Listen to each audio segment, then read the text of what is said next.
Bueno, bienvenidos amigos a su programa Personalidades en la Mira. En esta oportunidad de hoy voy a hacer una entrevista a un personaje que conocí en la red social Clubhouse. Es una red de comunicación audible a través de la cual pues muchas personas se reúnen, se concentran en una sala en particular y abordan diferentes temas.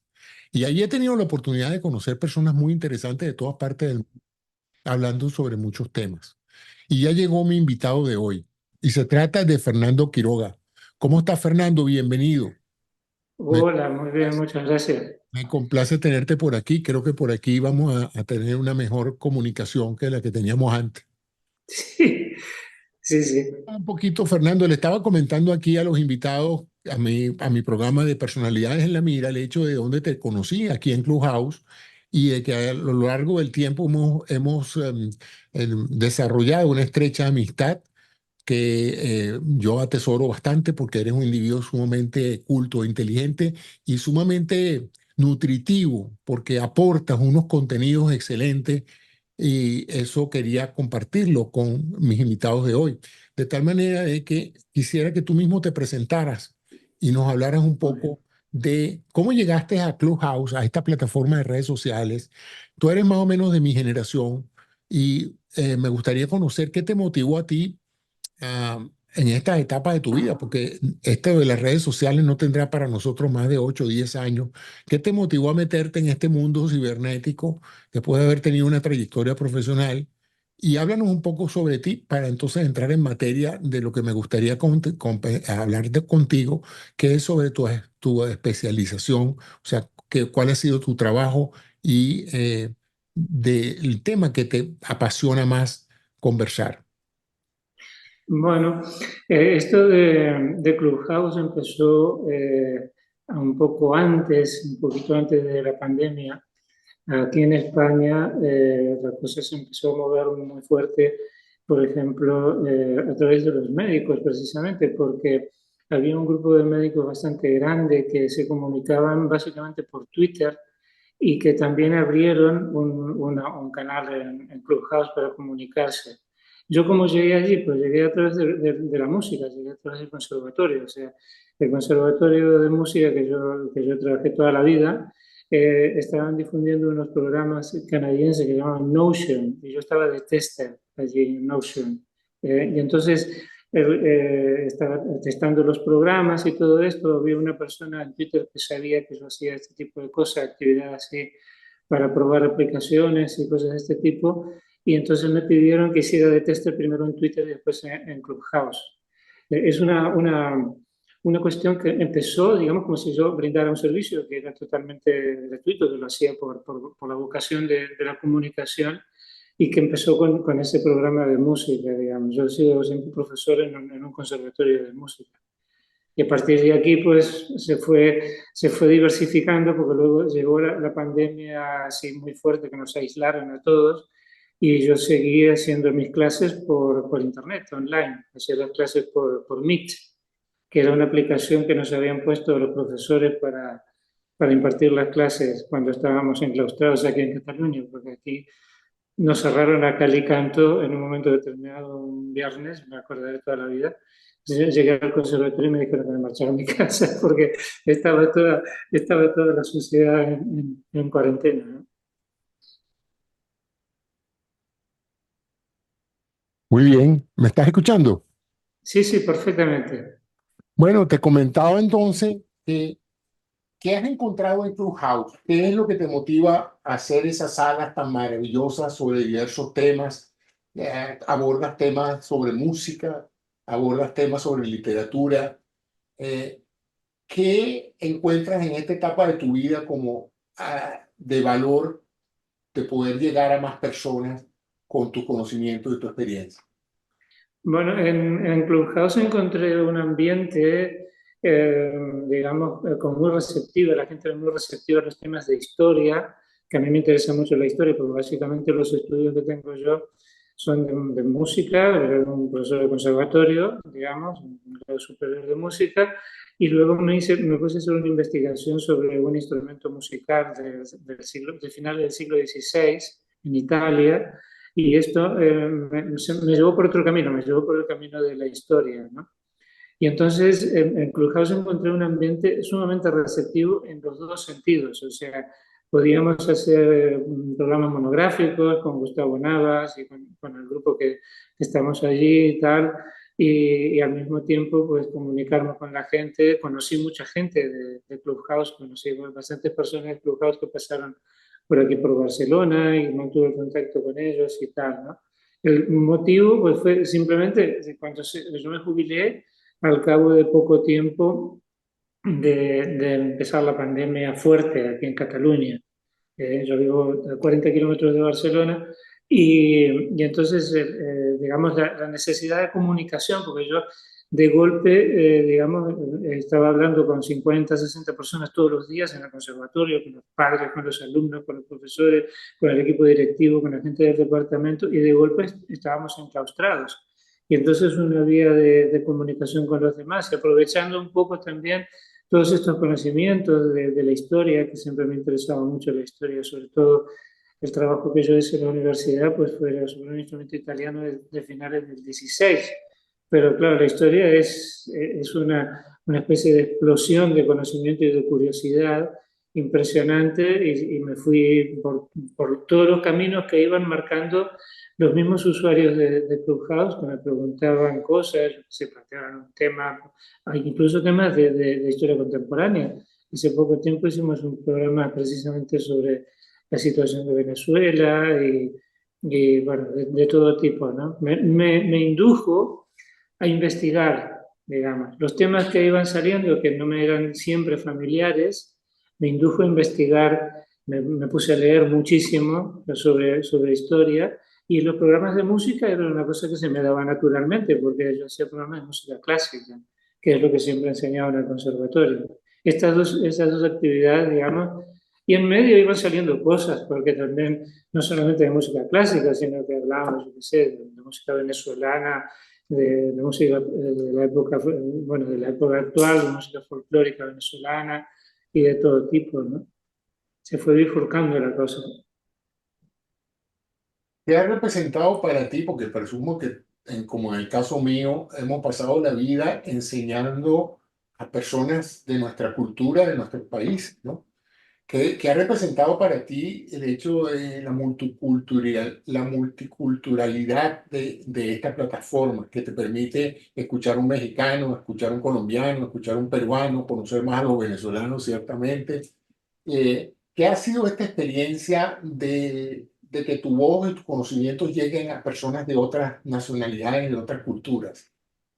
Claro, es decir, yo soy uruguayo, yo soy latinoamericano, soy hispanoamericano, por dicho, y entonces toda la parte norte de lo que es Sudamérica, lo que la gente dice que es Sudamérica, y la parte central también, yo no la conocía. Yo, cuando me vine aquí a Europa, cuando yo tenía 19 años, y digamos que me he viajado básicamente por Europa. Y entonces la curiosidad, por ejemplo, por la música venezolana, por la gaita, por todos estos géneros que hemos hecho programas en Clubhouse sobre la gaita, por ejemplo, era un enriquecimiento tremendo, digamos, ¿no? Era un vínculo natural, la música es un vínculo natural entre las personas por encima de las lenguas y por encima de las culturas individuales, digamos, ¿no? Y es decir, siempre, lo que sí que mi padre siempre me decía es que yo tenía una gran curiosidad por todo. O sea, una cosa que, por ejemplo, cuando entramos en contacto con Gustavo y con el hermano, con el otro hermano que tiene que también se dedicaba a todos estos temas de la gaita y tal, pues esto fue fantástico, o sea, una fuente de conocimiento de la organología, porque yo hice una asignatura en el Conservatorio de Toulouse, yo estudié 4 años en Toulouse, en Francia, aparte de sacarme el título español y todo esto, y entonces una asignatura era organología, que era simplemente y nada menos que el estudio de los instrumentos musicales. Ajá. La diversidad que hay en Hispanoamérica de los instrumentos musicales que llegaron después del descubrimiento y que se conocieron en Europa precisamente a raíz del descubrimiento, es un mundo fantástico esto, ¿no? Y los ritmos, la polirritmia, por ejemplo, bueno, usted lo debe saber incluso mejor que yo, la música de su país tiene unas estructuras rítmicas de una complejidad y una riqueza extraordinaria, ¿no? Y entonces, una vez más, o sea, la curiosidad, mi padre siempre me decía esto, yo siempre era muy curioso, siempre estaba intentando, si una cosa me llamaba la atención, quería saber por qué pasaba eso, ¿no? Toda esa policromía que hay de Hispanoamérica en ese sentido, porque hay, por ejemplo, algunas danzas como el rullero, que son típicas europeas, que se incrustan a través de los europeos que fueron allí y viceversa. Hay una multiculturalidad, digamos, en el caso, porque la colonización de Hispanoamérica es una cosa muy especial. Si uno la compara con la colonización, por ejemplo, de Norteamérica, prácticamente no tienen nada que ver, son cosas totalmente distintas, ¿no? Entonces, esa simbiosis que hay entre la cultura europea y las culturas indígenas produce toda una serie de formas musicales que son fascinantes, son increíbles, no se acaba nunca, o sea, sencillamente te muevas por el país que te muevas vas a encontrar formas musicales diferentes para cada país. Sí, eso es una de las cosas, desde el punto de vista de tu especialidad en musicología, en el estudio de la música, la parte cultural es definitivamente un componente esencial, me imagino, en en la evaluación de la historia de la música. Una de las cosas que me ha permitido a mí esta plataforma es conocer personas de otros países, su cultura, etcétera, pero también de otras generaciones, porque antes de Clubhouse yo me movía básicamente en un grupo social de mi edad, de mi generación, yo soy de los 50, de los 60.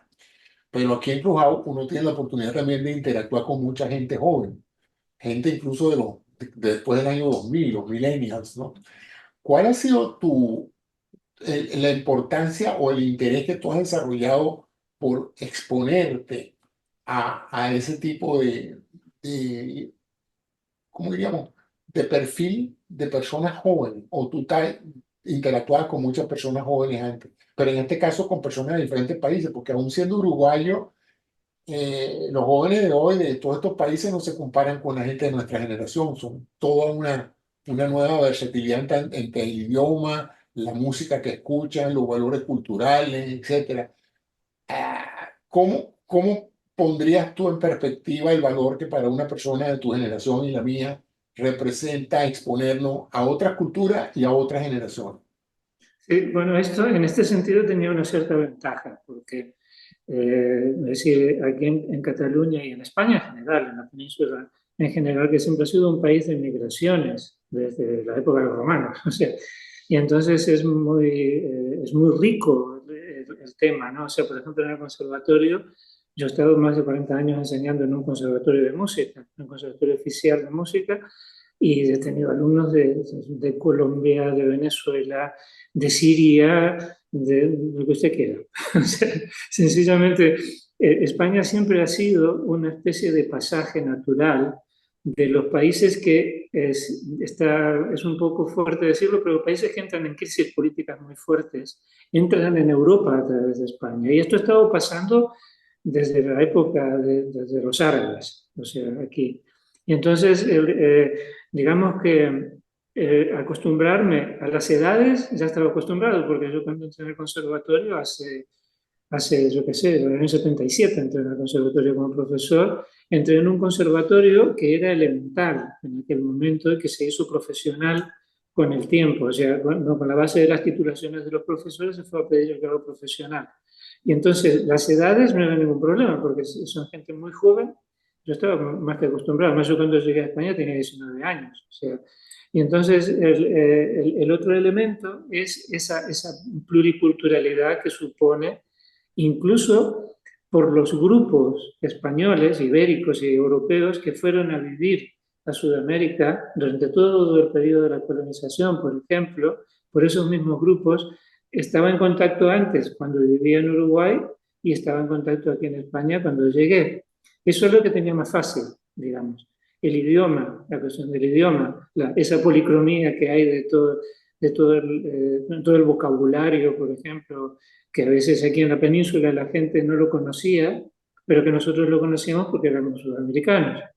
ese tipo de cosas te facilitan mucho el asunto, ¿no? Yo he tenido alumnos sirios, he tenido lo que usted quiera, es decir, alumnos de los países del este, por ejemplo, que han venido a estudiar aquí, porque cuando se abrió la Comunidad Europea, había mucha gente que se quería sacar los títulos profesionales y superiores de la comunidad, y entonces muchos de ellos venían a estudiar aquí a España.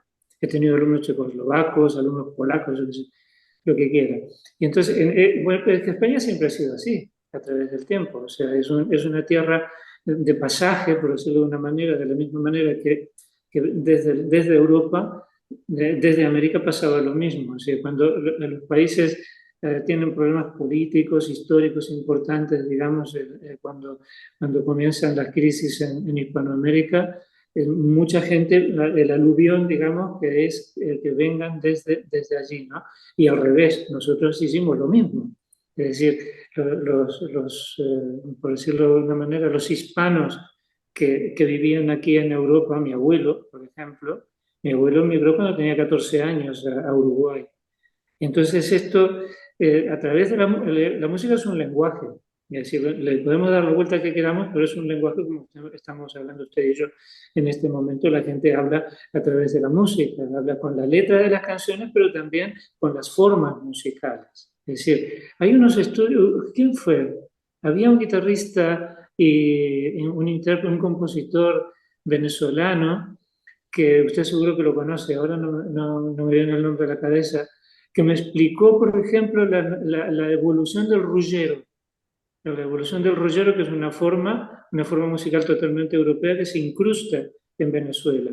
Y al revés, ¿no? Entonces, esta era la parte más fácil. Digamos, en este sentido lo tenía bastante bien. Bueno, el otro día me enteré de que el instrumento emblemático de Venezuela, que es el cuatro, una pequeña guitarra de Sí, 4 cuerdas, sí, tiene su origen en un instrumento español que emigró a Latinoamérica y el luego la timple. guitarra española le añadió una quinta y una sexta cuerda, pero nosotros nos Sí, sí. quedamos con cuatro y hemos hecho del cuatro pues un instrumento que prácticamente es icónico para la música venezolana. Sí. Bueno, hablando con un músico es inevitable la pregunta de rigor. ¿Qué piensa de los nuevos ritmos musicales latinoamericanos? Léase el reggaetón. Sí, me lo esperaba. Yo creo que en todos los Desde un géneros punto de vista musicales. de un estudioso de la música, ¿cómo ve un músico profesional que sabe de eso? ¿Qué siente cuando oye esa sistemática utilización? Me imagino que de los mismos acordes, de los mismos, porque todos se parecen unos a otros, ¿no? Sí, esto, es decir, por un lado hay que entender que los géneros musicales, y evidentemente el reggaetón es un género musical, tiene su evolución y tiene una especie de decantación, una especie de filtrado a través de la historia, pero esto ha pasado con todos los géneros musicales. Ha pasado con los géneros italianos que llegaron a España, por ejemplo, en un momento determinado con algunos de los Borbones, ha pasado con todo. Y entonces uno, cuando hay un género nuevo, a uno le parece que es una cosa absolutamente uniforme y que no habrá esa decantación, sino que o aceptamos todas las obras que no nos gustan, por ejemplo, o sencillamente pasamos del género y ya nos acordamos más, ¿no? Pero este género, digamos que es un recitado bastante monotónico, por decirlo de una manera, que lo más importante es la letra. Este género existe en toda la historia de la música. Ruggero Raimondi, por ejemplo, en Italia, en el Renacimiento, tiene grabados de gente que recitaba poesías, de Petrarca bueno, de todos estos grandísimos autores del humanismo, por ejemplo, y simplemente tocaban un acorde y recitaban una frase entera. Y esa frase no siempre era entonada, porque si fuera entonada, usted vería una partitura con diferentes alturas del sonido, sino que lo que se supone es que si usted ve un grabado de Rogelio Raimondi y una letra, no una partitura de música, sino una letra de una poesía en el suelo, encima de una piedra, y el tipo con el instrumento ahí tocando y recitando, era la figura del rapsoda, digamos, la persona que explica un texto y de vez en cuando toca un acorde. Lo que pasa que lo que cambia radicalmente es el contexto cultural. Es decir, si uno se va al entorno ciudadano y al entorno de la juventud, hay toda una problemática y todo un lenguaje, toda una temática que no tiene nada que ver con el de la música que nosotros entendemos hasta ahora. Pero es que esto ha pasado siempre. Le voy a Ujú. poner un ejemplo. Esa marcha que hizo Beethoven después de Victoria, después de la batalla de Victoria, a Beethoven no le gustaba nada. La marcha Enroth, no le gustaba nada que era la pieza. ¿Por qué tuvo el éxito que tuvo? Porque estaba explicando la gran angustia que sentía la gente, y no solamente la clase humilde, sino la propia realeza y los propios emperadores en Austria, frente a la figura de Napoleón. Entonces ahí hay un texto bueno, y unos sonidos de instrumentos de percusión que suenan a batalla, digamos. A él no le gustaba, pues tuvo un éxito espatarrante la obra esta. Porque Entonces, reflejó la época, reflejó el sentir de la época, ¿no? exactamente, y las preocupaciones que tenían las personas en aquel momento, no solamente la realeza, porque cada vez que venía uno de estos aquí a España, por ejemplo, cuando vino el hermano de Napoleón, José Bonaparte, que le decían Pepe Botella, Ajá. porque la gente pensaba que era alcohólico y no era. Pero bueno, este es otro tema. La cuestión es que Fue una calumnia que le hicieron. sí, es que ridiculizaban mucho los nombres de la realeza, porque él fue rey aquí en España, digamos, en la época esa, ¿no? En la época que Napoleón andaba por ahí pegando bombazos. Y entonces, cuando este hombre se retira haciendo un expolio fuertísimo por todos los pueblos que se va retirando, digamos, progresivamente desde Vitoria hacia el norte, ¿no? Básicamente, porque tenía que ir al norte este, digamos, de la península. Y entonces esta marcha, digamos, se hizo famosísima. O sea, los Habsburgo vieneses, el emperador, para ellos se transformó de golpe. Decían, teníamos aquí un tipo bajito, que le decían el españolito a Beethoven, porque era un tipo bajito, que picado de viruela, con una cara de mala leche que era una cosa impresionante, que contrastaba muy fuerte con los germánicos, con estos tíos altos y fuertes y tal, y lo tenían ahí porque ellos tenían un complejo de culpa muy fuerte con lo que le pasó a Mozart, los Habsburgo. Y entonces el tipo hizo de golpe una obra que estaba expresando lo que estaba pasando históricamente en toda Europa, no solamente en lo que era el Sacro Imperio Romano Germánico, sino además en los sajones, en los grupos sajones de lo que hoy decimos el Reino Unido, ¿no? Y Ajá. entonces eso tuvo un éxito espatarrante, pero a Napoleón la detestaba esta obra. No sabía. Entonces, sí, no le gustaba nada. O sea, sencillamente la hizo porque, bueno, me imagino que por encargo, porque tenía un amigo masón, que tenía unos instrumentos que se habían inventado, una historia bastante compleja por ahí. Pero él cuando estrenaba las obras, cuando estrenaba las sinfonías, por ejemplo, de ahí es lo que decimos en Mozarteo, en Viena, tenía un éxito relativo, fue teniendo cada vez más éxito. A partir del momento que salió la marcha Emperor, aquellos, cada vez que estrenaba una sinfonía y la dirigía él, y se caía literalmente la platea, porque se hizo famosísimo con una sola obra, ¿no? Así Y es, un entonces, factor crítico de éxito, ¿no? exactamente. Y Especialmente. entonces esto es un elemento constante en la historia de la cultura. O sea, uno dice, ¿cómo puede ser, no? ¿Cómo puede ser que una sinfonía, que esas maravillas que hacía el tipo con cuatro movimientos y con unas orquestas que Y además eran orquestas. pegó justamente la que menos le gustaba a él. Exactamente. Entonces esto puede pasar, yo creo que terminará, volviendo a la pregunta, terminará pasando esto con estas formas modernas. Hay una decantación que se produce y los autores de las grandes obras de música no siempre tienen una vida en consonancia con la calidad de la música que están componiendo. Muchos de ellos se murieron que no sabían ni ellos mismos quiénes eran, ni qué representaban en la sociedad, ¿no? Y entonces estas dos cosas, digamos, el hecho de que hay una decantación natural, un filtrado a través del tiempo de todas las formas musicales, nosotros, claro, nosotros nos impacta muy fuerte cuando escuchamos las letras, por ejemplo. Hay un tipo que se llama el cancerbero, que yo creo que va a pasar a la historia. Me parece que era venezolano. Este hombre va a pasar a la historia, por ejemplo. era un tipo que se suicidó, bueno, o que lo suicidaron, no se sabe muy bien, por ejemplo, que también cultiva este género que dice usted, pero pasar a eso, o sea, sencillamente, como si todos los sinfonistas fueron famosos, ¿no? Y nadie sabe cuándo salen, porque, por ejemplo, Bach estuvo 100 años ignorado. Bach estuvo hasta que no vino Mendelssohn, que era un joyero que tenía mucha pasta, un judío, digamos, que tenía mucho dinero y que dijo, bueno, vamos a estrenar esto, porque esto es una maravilla y nadie lo conoce. Y estrenó una de las pasiones, por Y es ejemplo, que estuvo, considerado realmente, como escuché el otro día en un programa, Juan Sebastián Bach, como el más importante eh, compositor de la música en general, de esa música clásica, Bach era por en lo el prolífico y mundo, por lo prolífico y por lo diverso de sus talentos creativos. ¿Es eso sí, verdad? O sí, sí, sí, sí. Ahí Harman Kurt dice que en la música solamente hay dos genios, que son Mozart y Bach. Por ejemplo, Nicolás Harnoncourt, que es, bueno, es un tipo que hizo muchísima investigación. Yo no es estoy muy de curioso que acuerdo. Beethoven no entre en esa lista, ¿no? Que uno asocia a Sí, Beethoven, probablemente el más conocido, a lo mejor es por lo que tú estás diciendo. Mira, Fernando, pero además de eso, tú eres uruguayo o nacido en sí, Uruguay.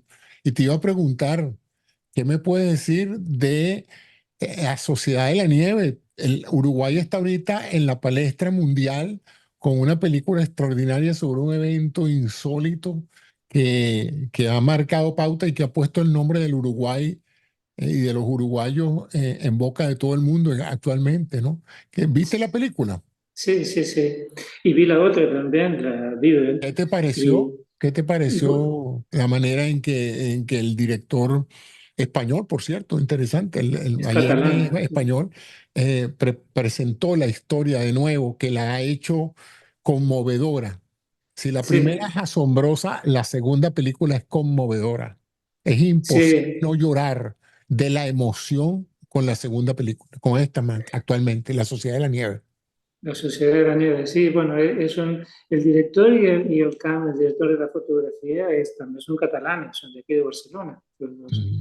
El libro lo escribió un uruguayo que estudió en el Estela Maris, junto con estos que salen, estos personajes como Parrado, que tenían 5 años, se ¿Conoces conocieron a alguno los. de ellos? ¿Has conocido a través de tu vida alguno de estos sobrevivientes? Porque Uruguay es un país pequeño, ¿no? Sí, no, no, yo soy de un pueblito que estudiaba el hijo de Páez, el hijo de Ah. Páez Vilaró. En mi pueblo hay una escuela de agropecuaria bastante grande, porque es Ajá. muy ganadero, y entonces allí, digamos que en el ambiente del pueblo circulaba muchísima información en el año 73, por ahí, ¿Tú estabas digamos, en pero Uruguay era, cuando eso? Porque esa es tu sí, generación, sí, ¿no? sí, sí, yo vine a España en el 75. Y Ah. entonces lo viví, digamos, a través de esto que digo, que ahí había una escuela agropecuaria donde había un par de estudiantes, el hijo de Páez, el hijo del pintor, el hijo de Páez Vilaró, estudió allí. Y entonces circulaba muchísima información con todo el tema y una información que yo creo que no ha salido mucho a la palestra, que fueron las primeras reacciones que tuvieron los padres, sobre todo cuando vienen los sobrevivientes al colegio Estela Maris, donde hacen que por cierto, hace 2 meses pasamos por delante, porque fuimos a Uruguay. Y entonces, digamos que el impacto que produjo fue, al principio fue bastante negativo, porque es decir, lo que les estaban diciendo es que habían practicado una cosa que hasta entonces se consideraba canibalismo, ¿no? Y Ujú. entonces los padres pues, no reaccionaron muy bien, pero luego lo fueron entendiendo, lo fueron encajando de a poco. De hecho, en la película hay una cosa muy interesante que sale en el documental, porque la Sociedad de la Nieve tiene un documental anterior que está en YouTube, que lo hizo Parrado con Canessa y con otros que estaban allí. Y de hecho, por ejemplo, esta gente como el actor este que hace ahora no me sale el nombre, que hace de uno de los que se murió, digamos, Ajá. de Turcati, de Numa Turcati, el actor que Sí. hace Numa Turcati, que tiene un nombre denso y tiene un nombre muy complicado, un apellido muy complicado, ellos fueron a visitar a los A los familiares. familiares. Y la casa, el entorno donde se crió, eso se crió Numa Turcati, porque Numa Turcati es uno de los héroes de la movida, son todos, pero Numa especialmente porque él ni siquiera jugaba al rugby. él era amigo de todos estos porque iban al colegio. Porque una cosa es el equipo de rugby y otra cosa es el colegio de Estela Maris. Ujú. Entonces, la película, en el fondo, además de toda esa naturalidad que es tal como lo explican, es decir, cuando yo escuchaba los relatos, cuando yo estaba en Uruguay y escuchaba los relatos que salen por la televisión y estas cosas, lo que sale en la película es totalmente simbiótico con el relato, digamos, que nosotros oíamos en aquellos años. Y en cambio, por ejemplo, la otra, Viven, era un poco, para nosotros nos sonaba un poco extraño, porque era digamos, una gesta totalmente diferente de la que nosotros estábamos acostumbrados a oír cuando estábamos en Uruguay. Entonces, Mm. cuando miras la película, dices, esto sí que me lo creo. Es decir, porque esto es lo que a mí me explicaban cuando yo tenía, ponte, pues, 17 años. Es decir, cuando yo vivía en Uruguay, pues las historias que circulaban eran las mismas que salen en la película. O sea, son unos tipos que ponen a un piloto que es mucho más joven que los que estaban allí como una especie de experimento, digamos, y que piensa que por la parte baja de los Andes, y que él ya estaba en la parte baja de los Andes, pero todavía le faltaba un buen cacho porque Claro, el avión no puede pasar por encima, sino que sí, tiene que dar un no rodeo. tenía techo para eso. Exacto, el avión tiene que irse, No, y es que no era digamos, presurizado. A esa altura necesitaba ser presurizado y ese avión no era presurizado. sí, sí, Bueno, era bueno, Fernando, ya estamos llegando al final de la entrevista. Te agradezco muchísimo a mis invitados que nos están viendo ahorita. Bueno, ya ustedes ven por qué yo admiro mucho a Fernando, un hombre de una conversación deliciosa, de un conocimiento extraordinario que nos instruye y nos educa a todos en la plataforma de Clubhouse. Y espero contar de nuevo con muchos otros programas ya sobre tópicos específicos que tú desees escuchar. Esta es tu casa, Fernando, cuando quieras, muchas siempre gracias. que quieras colocar un tema en la mira o que quieras traer otros invitados, con mucho gusto esta plataforma está a tu disposición. Y a ustedes, amigos, les Muchísimas gracias. agradezco mucho entonces la atención que han prestado a este episodio de hoy y espero que sigan a Fernando a través de su red de Telegram. Y bueno, ya veremos nuevos programas con este excelente profesional, ya retirado, pero con muchísimas cosas que educarnos en materia musical y cultural, porque es un hombre muy informado, educado y un excelente comunicador. Muchas gracias de nuevo, Fernando, por tu Bueno, participación y seguimos en contacto en Clubhouse, ¿te parece? gracias a usted, doctor, me ha sido un gusto. Sí, siempre estamos en contacto a través de Clubhouse y cuando no es Clubhouse, pues es el Twitter lo que convenga. Muchas gracias. Así es. Bueno, nos seguiremos viendo. Y de nuevo, ustedes, amigos, muchas gracias y hasta un próximo episodio de Personalidades en la Mira. Gracias a todos. Hasta la próxima. Gracias. Hasta la próxima.